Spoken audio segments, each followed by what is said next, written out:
여러분, 오늘 본문의 말씀도 우리에게 친숙한 말씀입니다.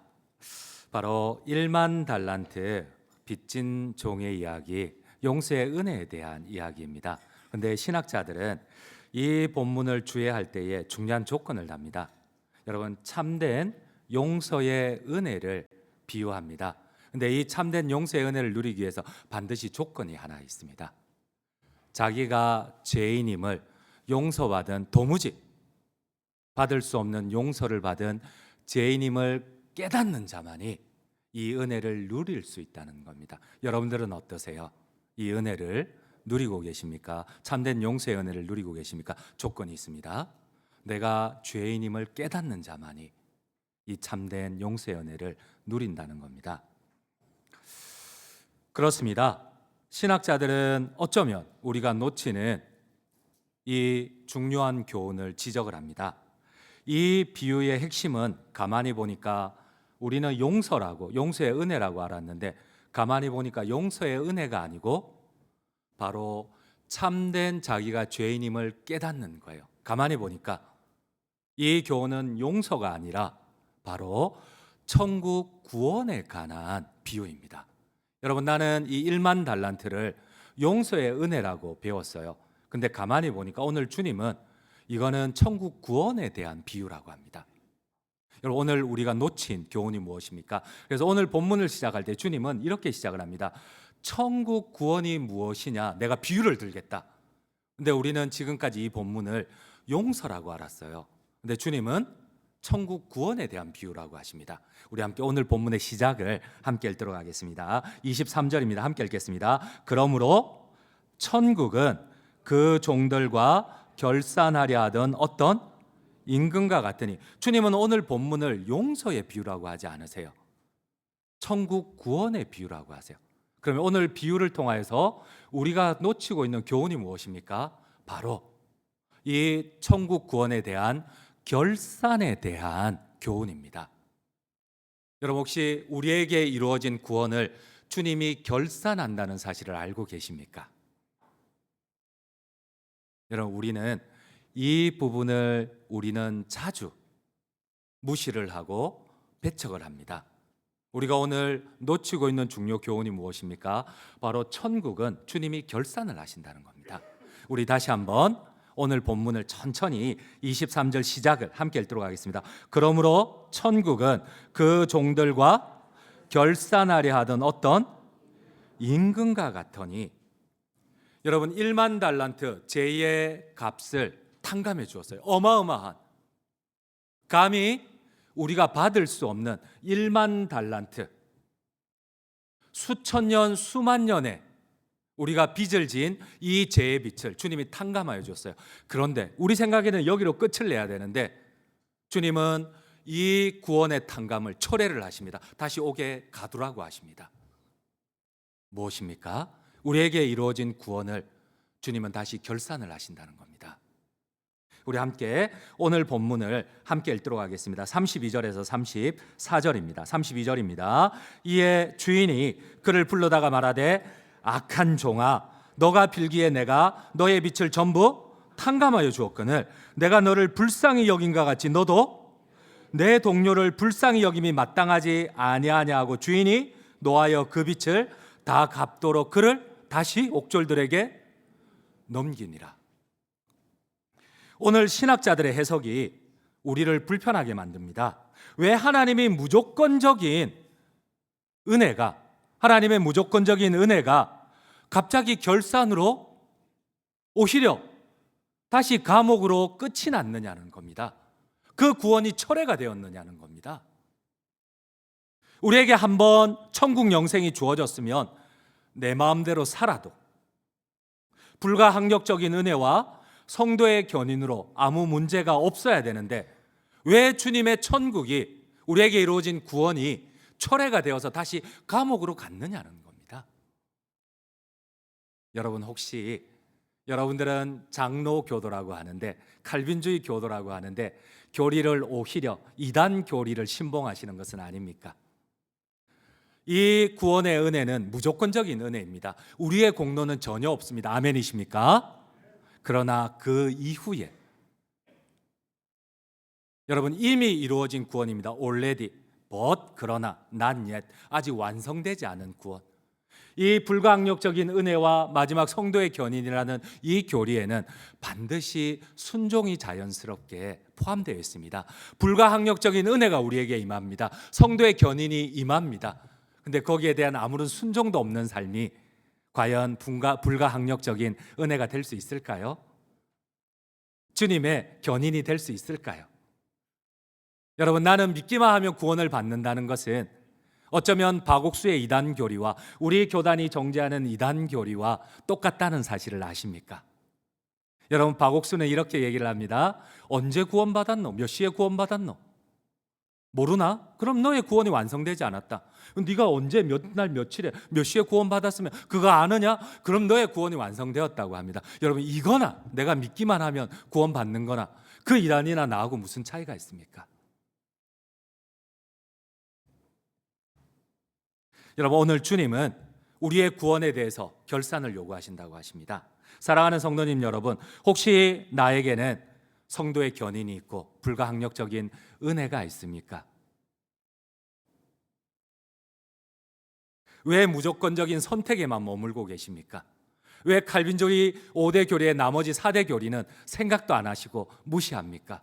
그럼 박옥수의 이단 교리나 우리하고 무슨 차이가 있습니까? 여러분에게는 불가항력적인 이 하나님의 은혜가 있습니까? 성도의 견인이 있습니까? 하나님께서는 우리에게 천국을 주시고 결산을 요구하십니다. 바로 구원받는 조건이 아니라 무조건적인 하나님의 은혜로 우리가 구원을 받았지만 already, but not yet.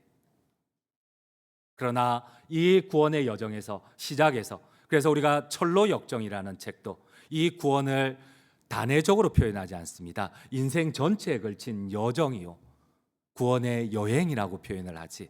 여러분, 성경에도 계속 모든 비유 가운데 구원을 단회성으로 완료로 해놓은 본문이 하나도 없어요. 다 진행으로 되어 있습니다. 바로 천국 영생의 완성의 여정에서 주님은 철저한 결산을 요구하신다는 사실입니다. 우리 34절 35절을 함께 읽도록 하겠습니다. 34절입니다. 주인이 노하여 그 빚을 다 갚도록 그를 옥졸들에게 넘기니라. 너희가 각각 마음으로부터 형제를 용서하지 아니하면 나의 하늘 아버지께서도 너희에게 이와 같이 하시리라. 여러분, 오늘 하나님은 우리에게 대한 천국의 기대를 반영을 하십니다. 성경은 천국의 비유, 1만 달란트 탕감받은 종의 비유를 통하여서 당연히 구원을 받은 우리가 그 이후의 삶 가운데 보답을 원하십니다. 그래서 주님은 우리에게 빛과 소금의 역할을 감당하라고 하시고 충분한 기름을 요구하라고 하십니다. 그리고 주님은 많은 비유에서 오늘 1만 달란트 빚진 빚을 탕감을 받았지만 그 이후에 바로 우리에게 이 책임을 요구를 하십니다. 우리 함께 오늘 본문 33절을 함께 읽도록 하겠습니다. 33절입니다. 내가 너를 불쌍히 여긴과 같이 너도 내 동료를 불쌍히 여김이 마땅하지 아니하냐 하고. 여러분, 1만 달란트에 비해서 100데나리온은 60만 분의 1이라는 정말 아무것도 아니에요. 이 100데나리온은 어쩌면 우리에게는 큰 돈입니다. 순종하기 쉽지 않아요. 이 100데나리온은 여러분 노동자 100일의 임금입니다. 우리나라 돈으로 한 1,500만 원, 2천만 원 됩니다. 여러분, 1,500만 원, 2천만 원 쉽게 용서가 되지를 않아요. 여러분, 그렇다고 탕감해 주라는 건 아니에요. 오늘 본문에 보면은 그 요청하는 그 빚진 자에게 기다려 주라는 거예요. 근데 기다리지 못하고 이 하나님의 구원의 은혜에 대해서 보온하지 못하는, 그걸 옥에 가두어 버리는 그 1만 달란트 빚진 종에 대해서 주님은 오늘 다시 이 천국을 결산하신다는 사실입니다. 여러분, 이 사실을 임금이 알았습니다. 결국 괘씸하게 생각하고 나의 구원을 모독한다고 생각을 하고 그 빚의 탕감을, 죄의 탕감을 다시 원점으로 되돌려 버리십니다. 우리 함께 32절 34절을 32절부터 34절을 함께 읽도록 하겠습니다. 이에 주인이 그를 불러다가 말하되 악한 종아, 너가 빌기에 내가 내 빚을 전부 탕감하여 주었거늘 내가 너를 불쌍히 여긴가 같이 너도 내 동료를 불쌍히 여김이 마땅하지 아니하냐고 주인이 노하여 그 빚을 다 갚도록 그를 옥졸들에게 넘기니라. 여러분, 오늘 주님은 이 비유의 시작을 용서라고 시작하지 않았습니다. 천국 구원으로 시작을 합니다. 천국은 그 종과 결산하는 주인과 같다고 했습니다. 여러분, 우리에게 임한 이 구원을, 천국을 주님이 결산을 하십니다.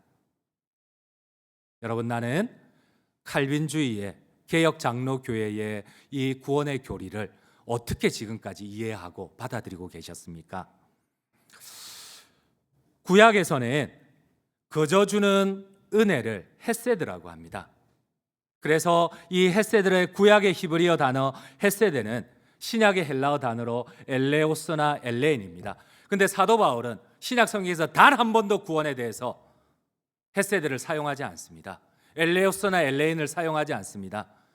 여러분, 혹시 이 헬라어 원어 성경을 한번 읽어보셨습니까? 신약 성경의 구원이라는, 영생이라는 단어를 사용할 때에 이 사도 바울이 계속해서 사용하는 유일한 단어가 카리스라는 것을 혹시 아십니까? 이 은혜에, 이 구원의 은혜를 카리스라는 단어를 사용합니다. 여러분, 이거는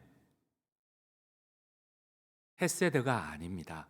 엘레오스나 엘레인이 아닙니다. 이 카리스는 바로 로마 황제 아우구스투스가 먼저 사용을 했습니다. 근데 그 아우구스투스가 사용하는 이 카리스라는 단어를 사도 바울은 정확하게 로마서에서 계속해서 반복해서 구원에 대해서 사용을 합니다. 신약의 모든 기자들이 똑같이 이 구원의 은혜에 대해서 카리스를 사용하는 이유가 있습니다.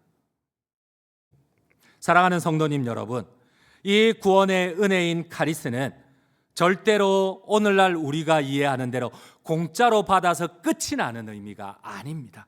황제 아우구스투스는 그 당시에 도무지 돈으로도 살 수 없는 이 로마의 시민권, 이 로마 시민에 대한 무한한 은혜를 베풀면서 거기에 대한 대가를, 감사와 충성을 요구를 하십니다. 그래서 어떤 이는 이 로마 시민권을 위해서 평생 생명을 걸고 전쟁터에서 생명을 걸고 싸움을 해야 돼, 로마 황제를 위해서. 그리고 나면 주어지는 게 이 로마의 시민권입니다.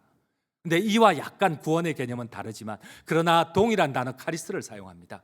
여러분, 무조건적인 은혜로 우리에게 임한 구원이지만 주님은 여기에 대해서 그 이후의 삶, 철로 역정의 삶을 요구를 하십니다.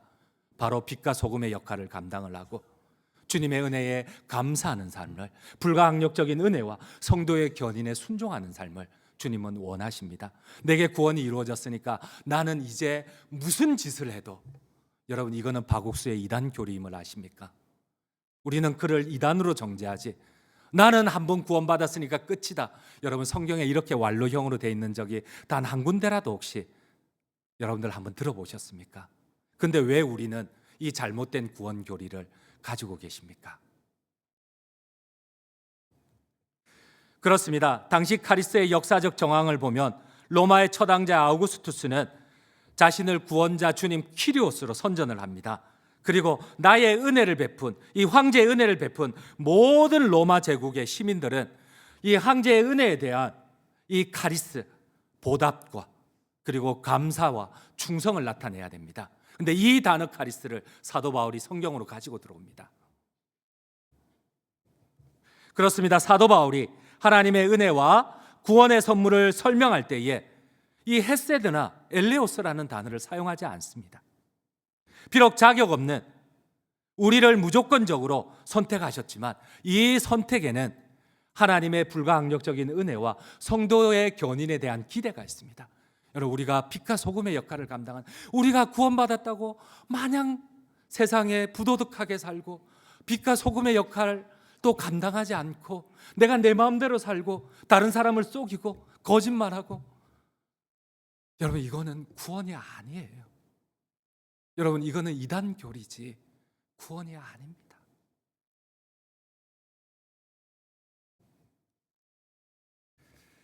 그래서 성경은 1만 달란트 빚을 탕감해주고 주인은 그 은혜에 대한 결산을 요구를 하십니다.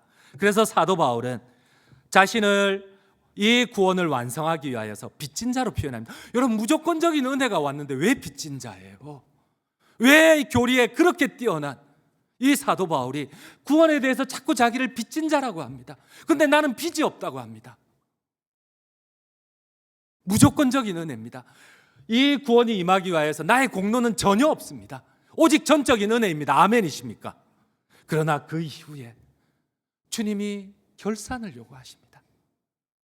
빛과 소금의 역할을 감당하라고 하십니다. 이 노블리스 오블리제, 이 하나님의 백성의 자격에 대한 책임을 감당하라고 하십니다. 너희는 세상을 정복하고 다스리라고 하십니다. 빛과 소금의 역할을 감당하라고 하십니다. 근데 나는 구원받았다고 내 마음대로 내 뜻대로 해도 아무 문제가 없다고 합니다. 여러분, 이게 이단 교리에 가깝습니까? 아니면 성경의 교리에 가깝습니까? 한 번만 우리 자신을 겸손하게 한 번만 보기를 원합니다. 여러분, 우리 한번 로마서 1장 14절을 한번 같이 한번 읽겠습니다. 14절입니다. 헬라인이나 야만인이나 지혜 있는 자나 어리석은 자에게 다 내가 빚진 자라. 왜 구원을 빚을 졌다고 할까요, 사도 바울이? 여러분, 로마서 8장 12절입니다. 함께 읽겠습니다. 그러므로 형제들아, 우리가 빚진 자로 돼. 구원받았으면 끝이지 왜 빚진 자입니까? 계속 한번 읽어보겠습니다. 육신에게 져서 육신대로 살 것이 아니니라. 주님은 무조건적으로 구원을 주셨지만 그 뒤에 대한 기대가 있습니다. 우리가 빛과 소금의 역할, 바로 하나님의 백성으로서, 하나님의 왕자로서, 하나님의 공주로서 이 귀족에 맞는 이 책임이 있습니다. 주님은 결산을 우리에게 요구하십니다. 왜 이미 이루어진 구원인데 불가항력적이라는 교리가 있습니까? 성도의 마지막 견인이라는 교리가 있습니까? 그리고 이 불가항력적인 은혜와 성도의 견인이라는 마지막 네 번째, 다섯 번째 구원의 완성의 교리를 두렵고 떨림으로 항상 복종하여 너희 구원을 완성하라로 끝을 맺을까요? 우리 함께 성경을 읽도록 하겠습니다. 빌립보서 2장 12절 말씀입니다. 함께 읽겠습니다. 그러므로 나의 사랑하는 자들아, 너희가 나 있을 때뿐만 아니라 더욱 지금 나 없을 때도 항상 복종하여 두렵고 떨림으로 너희 구원을 이루라. 여러분, 한 번만 우리 자신을 돌아봅시다. 나는 구원받았기 때문에 아무 문제 없어, 이런 박옥수의 구원 교리를 내가 가지고 있습니까? 아니면 내가 빚진 자로서 내가 그 구원의 무조건적인 은혜에 감사해서 주님 앞에 작은 것 하나라도 감사하고 내가 작은 것 하나라도 순종하여 충성하겠다는 이러한 완전한 구원 교리를 가지고 계십니까? 나는 어느 쪽에 속합니까? 그래서 오늘 신학자들이 이런 얘기를 합니다. 자꾸만 장로교가 타락하는 이유가 잘못된 구원 교리, 그리고 마지막 두 번째, 세 번째, 네 번째, 다섯 번째를 안 가르쳐서 장로교가 자꾸만 부패한다고 합니다. 여러분, 나의 구원 교리는 어디에 속합니까? 여러분, 우리 한번 장학헌금을 예를 들어 봅시다. 여러분들은 장학헌금을 낼 때 그냥 감사하는 마음으로 장학헌금을 냅니다. 이 헌금을 통해서 우리의 다음 세대들이 잘 믿음 안에서 자라주기를 바라면서 장학헌금을 냅니다. 혹시 여러분들 가운데 장학헌금의 조건을 기록하신 분이 계십니까? 최소한 1m 80 이상 되어야 장학헌금을 줘라. 이 내 돈을 잘생기지 않으면 절대 줄 수 없다. 뭐 이런 거, 아니면은 이 예배에 최소한 3번을 참석해야지 줘라. 뭐 이런 조건을 가지고 여러분들 장학헌금을 내십니까? 아니잖아요. 무조건적으로 여러분들 장학헌금을 내시잖아요. 그런데 그걸 가지고 우리 교회도 장학위원회에서 선정을 해서 나름 장학금을 줍니다. 그런데 그 장학금을 여러분들의 무조건적인 이 헌금을 통하여서 그 장학헌금을 받은 친구들이 여러분, 이 돈을 가지고 매일마다 술을 먹네? 매일마다 술주정을 하고 매일마다 도박을 하네? 여러분, 그러면은 여러분들이 낸 그 장학헌금을 가만히 놔두시겠습니까? 아니면 저를 핍박하거나 장학위원회를 핍박해서 그 돈을 회수를 하시겠습니까? 여러분, 전자에 가깝나요? 후자에 가깝나요? 당연히 회수를 합니다. 내가 하나님 앞에 이 한 헌금이 은혜 가운데 쓰여지기를 원하지, 그 돈이 여러분 조건 없이 낸 돈이지만 그 돈이 술주정을 하고 그 장학헌금이 여러분 도박에 쓰인다면 여러분 그걸 용납할 사람이 없습니다. 여러분, 주님도 그렇게 우리의 구원을 그렇게 가볍게 이 구원을 그렇게 가볍게 만드셨을까요? 그렇지 않습니다. 우리 한번 오늘 본문의 말씀 34절 35절을 함께 읽도록 하겠습니다. 34절입니다. 주인이 노하여 그 빛을 다 갚도록 그를 옥졸들에게 넘기니라. 너희가 각각 마음으로부터 형제를 용서하지 아니하면 나의 하늘 아버지께서도 너희에게 이와 같이 하시리라. 우리가 무조건적인 하나님의 은혜와 구원을 얘기할 때에 주로 사용하는 구절이 에베소서 2장 8절입니다. 우리 한번 읽어볼까요? 2장 8절입니다. 함께 읽겠습니다. 너희는 그 은혜에 의하여 믿음으로 말미암아 구원을 받았으니 이것이 너희에게서 난 것이 아니요 하나님의 맞습니다. 무조건적인 선물입니다. 그러나 그 다음에 나오는 이 구원을 완성하는 8절 그 다음에 나오는 9절 10절은 우리는 아무도 설교도 하지 않고 또 우리가 아무도 보지를 않습니다. 이 칼빈주의 5대 구원 교리는 무조건적인 선택에만 머물지 않는다는 겁니다. 그 다음에 두 번째 교리와 세 번째 교리, 네 번째, 다섯 번째 교리, 성도의 견인까지 가야지만 이 구원이 완성되는 여정으로 그린다는 사실입니다. 여러분, 너희가 그 은혜로 인하여 오직 무조건적인 은혜로 인하여 믿음으로 말미암아 구원을 받았으니 이것은 너희에게서 단 하나도 난 것이 아니요 오직 전적인 하나님의 선물이라. 그리고 난 다음에 9절에 이런 말씀을 더 보탭니다. 우리 한번 9절 10절을 연이어서 읽어보겠습니다. 9절입니다. 행위에서 난 것이 아니니 이는 누구든지 자랑하지 못하게 함이라. 우리는 그가 만드신 바라 그리스도 예수 안에서 선한 일을 위하여 지으심을 받은 자니 이런 하나님이 전에 예비하사 우리로 그 가운데서 행하게 하려 하심이니라. 8절 9절 10절에 이어지는 이 구원의 완성을 무시한 채 무조건적인 은혜니까 끝이다라고 합니다. 여러분, 그러지 않습니다. 그래서 우리가 너무 가볍게 이 은혜를 생각하지 맙시다. 여러분, 혹시라도 주님이 이 다음에 우리의 구원을 결산하시는 그날에 여러분, 우리가 후회하지 맙시다. 그러므로 기억합시다. 결론을 맺도록 하겠습니다. 오늘 주님은 무조건적인 하나님의 은혜라고 합니다. 이 무조건적인 은혜를, 구원을 주신 두 가지 이유가 있다고 합니다. 첫 번째는 너희 행위에서 너희 수고가 단 하나도 여기 없으니까 자랑하지 말라고 합니다. 그리고 두 번째 이유는 선한 일을 위하여서 너희 안에 행하실 주님의 영광을 위하여서 이것을 주셨다고 합니다. 그래서 이 무조건적인 은혜가 우리 안에서 자랑하지 않고 주님의 기쁨을 위하여서 감사와 보응으로 보답하는 구원을 완성하시는 우리 모든 장전중앙 성도님들 되시기를 간절히 주님의 이름으로 축원드립니다. 우리 함께 주신 말씀 기억하며 겸손한 마음으로, 감사하는 마음으로 나를 지으시고 구원을 이루신 그 하나님 앞에 감사하기를 원합니다. 우리 함께 찬송의 고백을 드리면 좋겠습니다. 나를 지으신